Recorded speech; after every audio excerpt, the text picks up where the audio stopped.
William Henry Johnson was one of the great painters of the American experience, and in his lifetime produced hundreds of paintings. This tutorial shows how to draw an African American couple in his easy folk art style. Hi, my name's Kathy, and I've been teaching kids how to draw for over 20 years now. You know, my favorite thing to do is to show students that when you take things one step at a time, learning how to draw just might be easier than you think. You only need a few simple supplies to make this project: a piece of paper, pencil, black marker, and crayons, which includes some good skin color ones, hopefully. A link to a free step-by-step tutorial for this lesson may be found in the description below. Now, I like to work with center pencil guidelines on my paper.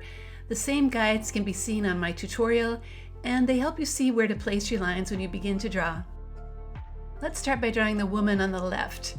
Her head is about this tall, and after planning where it goes, draw a nice oval and then add some necklines underneath.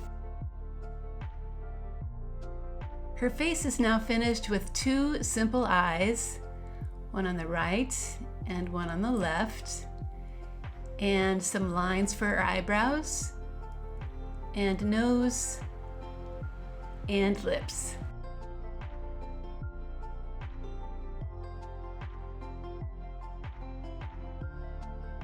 Finish her head with two simple ears and hairlines like this. Let's continue to work down to her dress. Start with the shoulders and the short sleeves and the lines for the sides.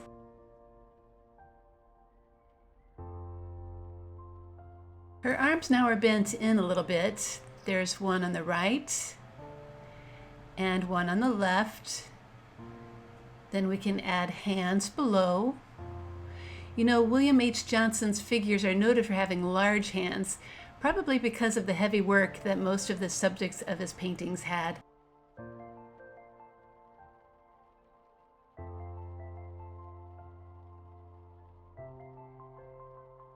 Now it's easy to finish her dress with a waistline and lines for the bottom skirt of her dress. The drawing of the man on the right begins with a U shape for his head and a neck below. A simple hat is added on the top of his head with a wide brim and top that has a band.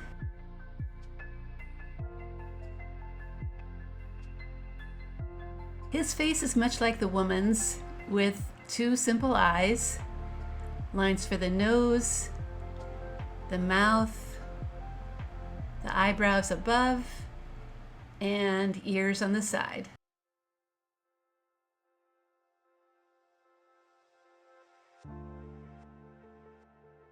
Let's draw his shirt now with shoulders and short sleeves and some buttons near the collar.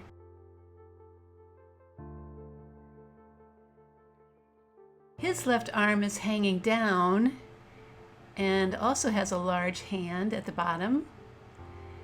Then the right arm is bent with a hand that is sitting on his hip. We can finish off his pants now by adding the sides and a belt at the waistline.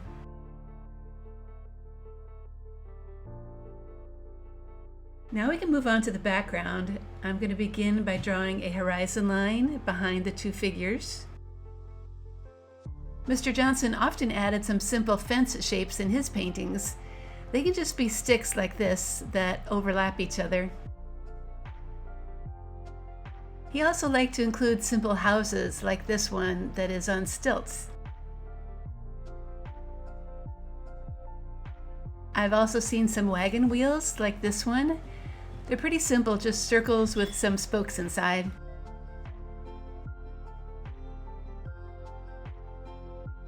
And to make my drawing look a little more balanced, I'm going to add another house on the right side.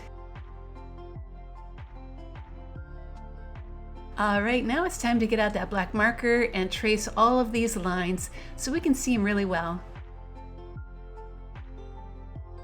When the tracing is done, it's a really good time to erase any pencil lines that might still be showing. Now the coloring can begin. I'm starting with a medium brown for the skin color, some dark blue for his pants, a few brighter colors for his shirt and hat, a golden yellow for the woman's dress, brown for all of those wooden shapes that are in the drawing, some bright colors for those houses, a light yellow-green for the grass, and a light blue for the sky. And that is how you can make a drawing like the artist William H. Johnson. He was known for working in what is called a folk art style, which really just means to draw in a simple, childlike way. If you visit my website, Art Projects for Kids, you'll find many more Black history lessons, including how to draw like Jacob Lawrence and Horace Pippin. Over the years, my website has helped millions of kids learn how to draw. I am very happy you joined me today, and if you are watching this on YouTube, please remember to like and subscribe to my channel so you can get a notification as soon as I post a new video.